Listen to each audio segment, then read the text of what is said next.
thang máy 40 feet.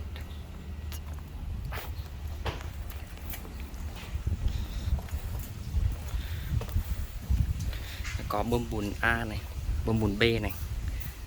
Đấy, thì đường hút nó hút lên từ đây. Đấy, đây là đường chạy vào cái đường thùng khuấy trộn polymer này.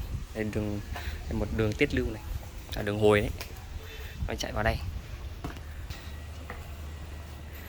Đây là đường bùn này, đường bùn này lên đây qua cái đường thùng khuấy trộn này, bùn vào đây, và đây là đường polymer này vào đây, nó tạo bông ở trên này. Đây có cánh khuấy, xong tạo bông thì nó chảy vào đây.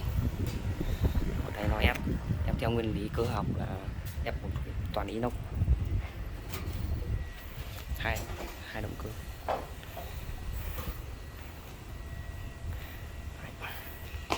Tủ điện.